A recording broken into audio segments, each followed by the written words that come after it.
안녕하십니까.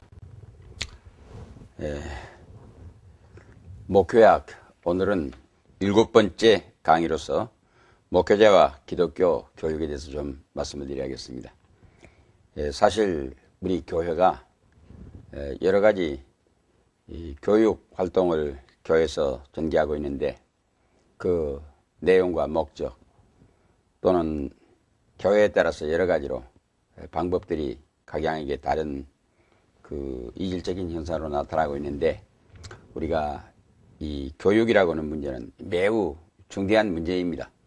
그렇기 때문에 특별히 우리 목회자를 목사이면서 교회 성직의 두 번째 서열로 우리가 분류할 때 직임의 은사의 두 번째가 교사입니다. 그렇기 때문에 목회자는 당연히 교육자일 것을 전제라고 했습니다. 아마 여러분들께서 어떻게 스스로의 그 교육학적 배경을 가지고 계신지 모르겠습니다만은, 본래의 기독교 교육학 이전에 일반 교육학 개론이라든가 교육의 통론, 일반 교육의 이론들을 우리가 익히 알아서 준비를 갖춰야 합니다. 그리고 또 이제 우리가 더 중요한 것은 교육 심리학을 우리가 공부를 해 가지고 이 목회학을 제대로 공부를 해야 합니다. 그러나 이제 오늘은 시간 관계로 우리 교회에서 해나갈 기독교 교육에 대해서 좀 말씀을 드리려고 합니다. 첫째는 교육의 정의에 대해서 말씀을 드리겠습니다. 일반적인 의미에서 교육이라고 하는 것을 지식을 가르치고 품성과 체력을 기르는 것이라고 이렇게 정의를 하고 있습니다.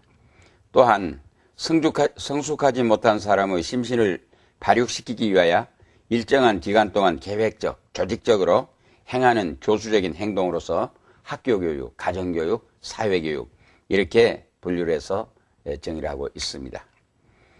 그런데 무엇인가 조금 허술하고 아쉬운 그 마음에 아쉬움을 점을 느낍니다. 그런데 임마누엘 칸트와 같은 경우는 교육은 인간을 인간답게 형성하는 작용이라고 이렇게 얘기를 했습니다. 역시 모든 정의들이 우리가 볼 때는 다 의미가 있는 것으로되 어쩐지 어떤 아쉬움을 남겨주고 있다는 것은 사실입니다.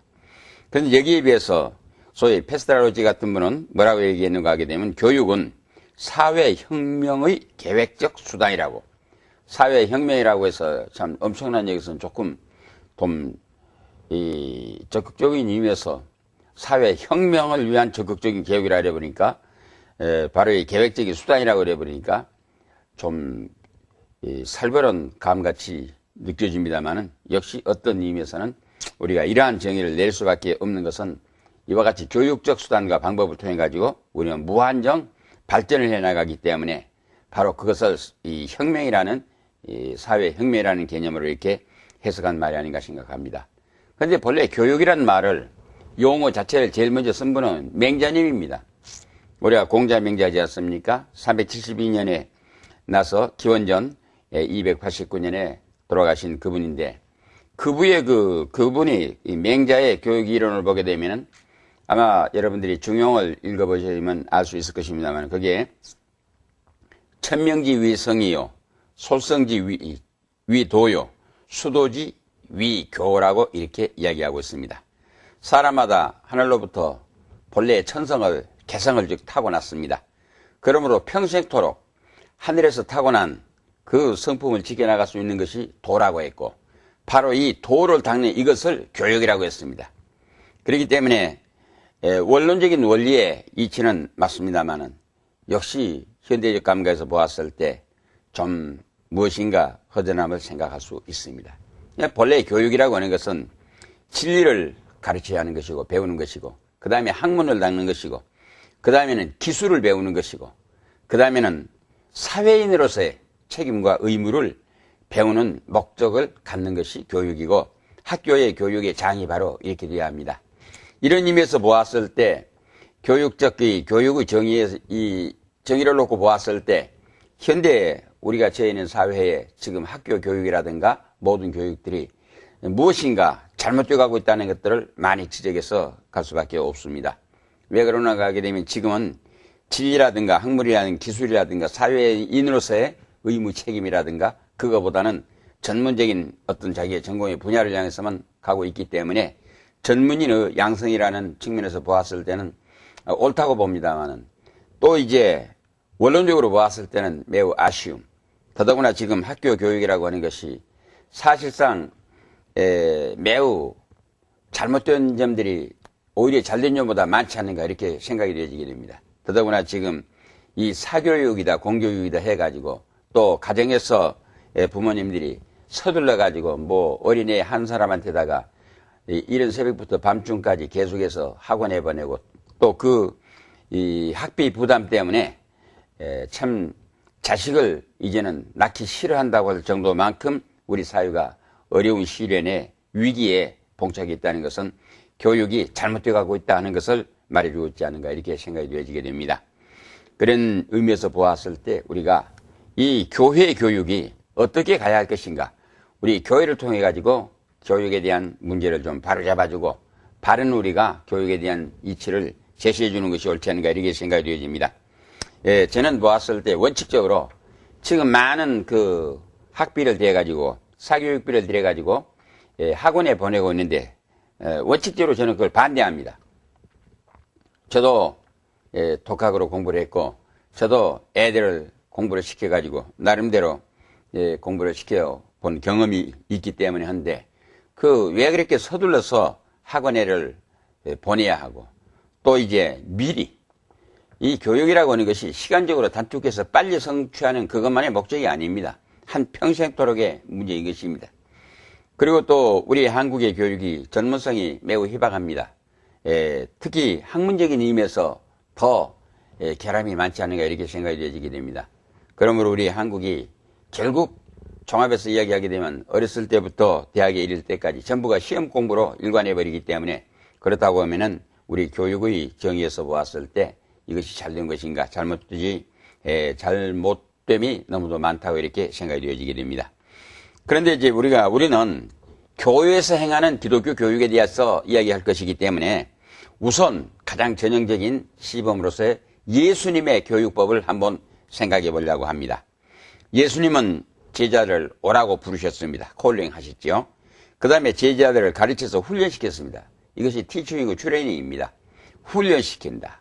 그러니까 예수님이 구속 사역을 위해서 오신 목적을 이루기 위해서 그 제자들을 불러다가 훈련시킨. 그 다음에 이제 제자들을 내어 보냈습니다. 그리고 나서는 예수님께서 가시려는 지역에 가가지고 하시는 모든 일, 즉 프리칭, 전도 하셨습니다. 그래서 우리가 교회의 이 구조적인 형식의 과정을 볼 때 콜링, 트레이닝, 샌딩, 프리칭 바로 이렇게 돼가지고 있습니다. 근데 예수님께서 이 사역의 방법을 세 가지로 하셨는데 첫째는 교육의 방법이고 둘째는 전도의 방법이고 세 번째는 치유, 소위 힐링. 이 병을 고쳐서 이적을 베푸신 이와 같은 방법으로 가지고 이제 훈련을 시키셨습니다. 이와 같이 시키신 목적은 예수님께서 말씀하신 그대로입니다. 땅끝까지 이르러서 내 증인이 되라 이렇게 하신 것입니다. 그러면 전 인류, 전 세계에 나아가서 하나님의 이 복음을 전하기 위해서 전해가지고 가르쳐서 지키게 하기 위해서 이러한 훈련을 시키는 것이 바로 예수 그리스도의 교육의 방법이었다. 여기에다가 뭐 한 가지를 특별히 주셨는가 하게 되면은 하늘과 땅에 있는 모든 권세입니다. 이 권세라고는 이것은 영적 권위를 그 배후에 학문으로 우리가 물리적으로 얻어가진 그 위에다가 영적 권위의 능력을 가지고 나가서 행사할 수 있도록 이와 같이 예수님께서 교육 훈련을 시키셨다는 말씀인 것입니다. 그렇기 때문에 우리가 특별히 목회자들에게 이 교육학적으로 보았을 때도 요구되는 것은 학문적인 기술적인 모든 훈련 이외에 하늘의 땅에 모든 그 신령한 영적 권위를 힘입기 위해서 영성을 배양해야 한다. 이것이 별도로 우리에게 주어져 있는 책임이 아닌가 이렇게 생각이 되어집니다.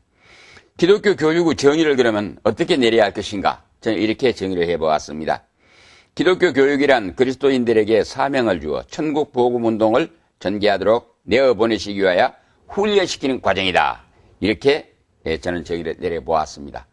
바로 아마 이것을 중심으로 해가지고 세부적인 문제가 나오게 됩니다. 역시 우리들은 기독교 교육의 종국적인 목적은 바로 이 정의는 천국 복음 운동을 전개하기 위해서 그 운동을 위한 훈련 과정이 바로 교육이다. 이렇게 우리는 볼 수 있겠습니다. 그럼 이제 크게 두 번째로 기독교 교육의 목적이 과연 무엇인가 하는 문제입니다. 우리가 왜 기독교 교육을 그렇게 철저히 해야 하고 기독교 교육이 지닌 목적이 무엇인가? 첫째는 기독교 신앙의 내용과 방법을 학습하는 것입니다. 우리가 예수를 어떻게 믿고 또 교회 생활을 어떻게 해야 하고 이 교회라고 하는 공동체, 단체, 개인에서부터 시작해가지고 단체 이르기까지 또는 이 사명을 위해서 어떻게 할 것인가 하는 문제입니다. 그 다음에는 그리스도인으로서의 인격과 사상을 형성하는데 중요한 이 교육적 훈련 과정이. 그 다음에 세 번째는 그리스도인으로서 교회의 법과 생활 방식을 이제 우리가 습득시키기 위해서 훈련을 받는 것이다. 이렇게 말할 수 있겠습니다. 그 다음에는 성경의 진리와 소위 전도활동, 포교활동의 그 방식을 우리가 공부하고 훈련받고 연구해 나가는 것입니다. 그 다음에 다섯 번째는 교회의 부흥과 성장을 위한 방법과 훈련입니다. 이것도 역시 교육적 훈련의 방법이 여기에 포함이 됩니다. 여섯 번째, 하나님의 사명을 향한 전문인의 양성입니다. 아마 현대 우리 한국 교회가 전문인의 양성에 대해서는 상당히 매우 이제 좀 약하지 않는가, 하나의 교육적 취약점이 아닌가 저는 이렇게 생각이 되어지게 됩니다. 적어도 교회마다 교육의 프로그램이 있고 교육에 대한 예산이 있고 교육에 대한 행사의 준비가 되어 있는데 교회가 좀 더 사명을 향한 전문인을 적극적으로, 왜 전문인을 적극적으로 양성을 해야 하게 되면은 우리가 일반 사회 본래 개성 자체가 각각 자기의 그 특수한 개성을 가지고 이 세상에 태어났습니다. 마찬가지로 우리 기독교 운동을 하려고 할 때에 그 하나님께서 주시는 은사가 여러 가지 있지 않습니까? 그런데 그것을 그냥 은사를 자기의 그 개성의 특기를 가지고 오는 사람을 받아서 수용하는 것도 이제 방법은 되겠습니다만은 보다 더 교회가 전문적으로 사명을 향한 전문인을 교육적 방법으로 훈련시키고 적극적으로 양성시켜 가지고 이제 우리가 내어보내고 또 활용하는 것이 옳지 않는가, 이런 의미에서 생각해 볼 수 있겠습니다. 그 다음 일곱 번째는 바로 이 교육을 해야 한다는 것이 하나님의 요구요, 명령입니다. 바로 디모데후서 3장 14절에 가서 보면은 너는 배우고 확신한 일에 거하라 그랬습니다. 우리가 확신을 한다는 이 믿음 자체가 바른 교육에 의해서 이루어진다는 이 말입니다. 제가 1970년대 미국에 가서 이 교회가 석사 과정을 공부를 하는데 이 5가지 교육의 목적을 이렇게 제시해 주는데 제가 지금도 그것을 잊지 않고 있습니다. Spiritual Education, Personal Education, Social Education, 또 Professional Education, Ethics Education, 이 5가지였습니다. 이것이 무엇인가 하게 되면은 첫째는 영성 교육입니다. 영적 교육. 저는 이제 국내에서 제가 이제 우리 이 교육학 개론이라든가 통론이라든가 나름대로 교육학에 대해서 상당한 이 책들을 읽고 또 공부를 하고 그러고 들어갔습니다만은 가서 보니까 스피리추얼 에듀케이션이라고 한 거의 영적 교육이라는 게 첫 번째 나와서 깜짝 놀라고 아하, 역시 가만히 생각해 보니까 먼저 우리 사람은 영적 존재이고 영혼이 있는 사람이기 때문에 먼저 영적 교육이 필요하다. 그 다음에 두 번째가 퍼스널 에듀케이션, 소위 인격 교육입니다. 우리 한국에서는 인격 교육, 그런데 사실상 인격 교육 자체가 지금 우리 한국에서 실종당해 갖고 있다는 걸 우리가 아쉽게 생각합니다. 그 다음에 세 번째가 소셜 에듀케이션, 사회 교육입니다. 이 사람이라는 것은 혼자 살 수 없는 겁니다. 더불어 사는 공동체 사회이기 때문에 먼저 나라고 하는 개체가 공동체 사회에 대한 책임과 의무, 그리고 내가 공동체 사회 구성 일원으로서의 나의 위치가 분명히 제시되어야 합니다. 그래 사회인으로서. 그 다음에 이제 네 번째가 프로페셔널, 전문 교육입니다. 소위 직업이죠. 자기의 적성에 맞는 소위 메조리티, 선택해가지고 공부를 해야 한다는 이런 의미입니다. 그 다음에 마지막에 ethics education이었습니다. 윤리, 도덕. 바로 윤리와 도덕은 이게 사회적인 어떤 유형적 이 구조에 의해 가지고, 제도에 의해 가지고 되어진 것이 아니라 본래 주어진 이성, 즉 양심에 의해서 우리가 어떻게 해야 할 것이 하는 그 모랄, 소위 그 윤리적인 도덕적인 문제 아니겠습니까? 그래서 저는 이 그 5가지를 지금까지도 계속해서 잊지 않고 늘 마음속에 생각하면서 역시 교육은 그것이 더 맞다 이렇게 생각을 하고, 이러한 기준을 놓고 보았을 때 우리 한국의 교육이 지금 어떠한 방향으로 가고 있는가 이런 것을 분석해 볼 수 있었습니다. 그 다음에 크게 세 번째, 기독교 교육을 위한 준비를 어떻게 해야 할 것인가 하는 문제입니다. 첫째는 교육의 장입니다. 이 교회마다 교육관이 있는데 사실상 교육관이 없는 교회는 이 교육관만은 필수적으로 준비가 되어야 합니다. 물론 교육관이 없는 교회에서는 예배당의 본당을 잠깐 교육 프로그램을 진행할 때 사용하고 있습니다만은 가능하다 그러면은 교육의 장을, 교육관을 마련해가지고 교회마다 적극적인 의미에서 이 기독교 교육을 시켜야 한다. 저는 이렇게 생각하고 있습니다. 또 이것이 우리 교회 역사적으로 보았을 때, 교회사를 통해 보았을 때 당연한 방법이고 과정이었다는 걸 알 수가 있습니다. 그 다음에는 교재 확보입니다. 두말할 것 없이 교재가 첫째는 성경이어야 합니다. 성경에 대한 취급의 방법과 공부하는 내용의 분석, 여기에 대해서 우리는 잘 알고 있어야 하게 되는데 정말 성경은 읽으면 읽을수록 끝이 없고 깊고 오묘합니다. 그래서 우리가 성경을 중심으로 해서 늘 공부를 해야 하게 되고 이 성경이 지니고 있는 그 교회의 뜻이 무엇인가를 계속해서 교인들에게 바로 이제 가르쳐 주지 않으면 이제 바른 신앙에 이르지를 못합니다. 제가 며칠 전에 어떤 분으로부터 그래 드렸습니다. 어떤 교회 목사님의 아들이 고등학교 다니다가 예수의 영을 받았다 해가지고 학교까지 중퇴해버리고 그 교회의 교인들이 그 앞에 꿇어 엎드려서 예수님의 영을 받은 사람이라 해서 16살 난 어린애 앞에 꿇어 엎드려가지고 모든 것을 묻고 대화를 하고 이제 전문적으로 그 수행원을 둬가지고 어떤 여자를 둬서 뒷바지를 하고 이렇게 한다고 하는데 이거는 이 기독교 성경의 진리로 봤을 때도 잘못된 것이고 또 이제 우리가 어떤 의미에서든지 이것은 잘못된 것입니다. 그렇기 때문에 그러한 것은 시한부적으로 어떤 사건이 악령의 조정에 의해서 그런 사건이 있을 수가 있고 또 우리가 예수 그리스도의 영적 감동을 받아가지고 그러한 순간적인 일이 날 수 있겠습니다만 이것이 전적인 기독교 운동이 아닙니다. 그렇기 때문에 이런 점에 대해서는 우리가 확실히 선을 긋고 들어갈 줄을 알아야 합니다. 그렇기 때문에 우리가 철두철미하게 성경 공부를 바로 시켜야 합니다. 그 다음에 우리가 되게 교회가 이제 전통적으로 주일공과 공부를 하고 있는데 이건 매우 잘한 일이라고 생각합니다. 교단마다 자기 교단의 주일공과를 준비해가지고 이제 교인들에게 성경 공부를 시키는 것은 잘합니다. 그 다음에 이제 대소요리문답을 공부를 해야 하는데 대소요리문답이라는 것은 단순히 성경 본문의 내용의 사건만 아니라 그 지니고 있는 교리의 뜻을 우리가 문답식으로 해서 교인들에게 익히 알 수 있도록 넣어주는 방법은 좋은 방법이라고 이렇게 생각을 합니다. 그 다음에 이제 준비로서 또 교사의 확보입니다. 우리가 되게 교회에서 이제 중학교 나오고 고등학교 나오고 대학교 나오고 그러면 그 중에서 우리가 적당히 골라서 쓰는데 아마 이거는 교사에 대한 문제를 교회가 좀 더 적극적으로 양성을 해가지고 아마 제가 생각할 때는 어느 정도 교회가 이제 교인들이 확보가 되게 되면은 특별히 유년주일학교나 장년주일학교나 이 주일학교 교사반을 양성반을 두어가지고 적극적인 의미에서 교사를 육성해가지고 이와 같이 확보해서 교육에 임하는 것이 옳다고 이렇게 생각이 되어집니다. 그 다음에는 적성에 맞도록 반을 편성해 줘야 합니다. 적성에 맞지 않은 반을 편성해 놓았을 때 대개 그 효과를 거둘 수가 없습니다. 그렇기 때문에 우리가 성별로 남녀로 또는 이제 나이에 따라 가지고 이와 같이 반을 편성해 나간다고 하는 것은 그 모든 적성과 기능과 연령과 환경, 배경 모든 것을 맞춰가지고 또 이제 초신자와 고등반과 아까 얘기대로 이 교사 후보반과 여러 가지로 우리가 전문적으로 또는 이제 적성에 맞춰서 반을 편성해가지고 교육을 시킨다고 하는 것은 교회에서 옳은 일이라고 생각합니다. 그 다음에 교육 기계로서 우리가 교육 기기로서 칠판이 있어야 하고 어떤 때는 차트가 있어야 하고 영상기가 있어야 하고 여러 가지 그 이외에 교회에서 필요한 이제 교육 기기가 준비가 갖춰져 가지고 있어야 합니다.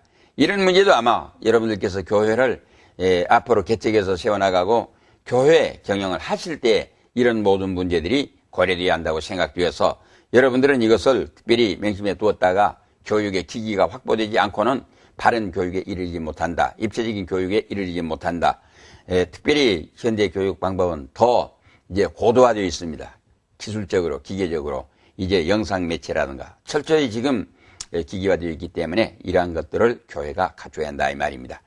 그 다음에 교사 훈련과 준비 교육이 철저히 준비하고 있는데 바로 이제 교사를 양성하기 위한 교사의 공부도 필요합니다만은 또한 이제 이 교회에서 시행하고 있는 모든 교육의 그 시간을, 이 교육 훈련의 시간을 앞두고 통일된 사상의 통일과 일치와 방법의 내용의 보편화를 위해서는 사전에 준비 교육을 시켜가지고 이 각 반에 나누어서 공부를 할 수 있도록 이렇게 하는 것이 옳다고 생각합니다.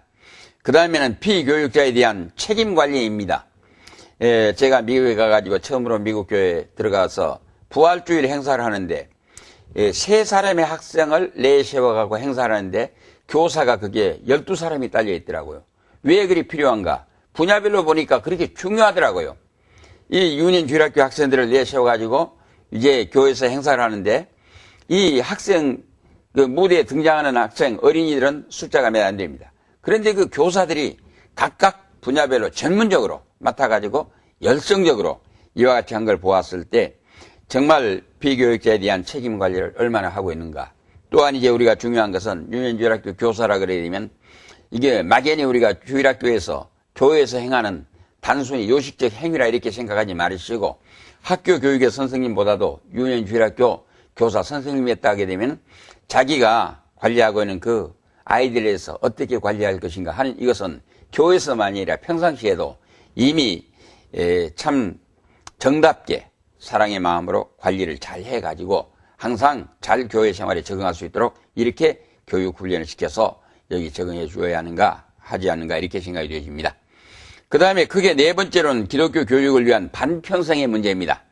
이건 보통 우리 교회가 교회의 형편대로 여러 가지로 하고 있습니다만은 우리가 보편적인 의미에서 유년주일학교 반이 있고 그래서 유년주일학교를 영아반, 유치반, 유년반, 초등반 모두 이렇게 해서 분류를 하는데 이거는 교회의 형편과 그 아이들의 숫자에 따라 가지고 적절하게 분류를 해서 반을 편성시켜 가지고 훈련에 임하는 것이 옳다고 생각이 되어집니다.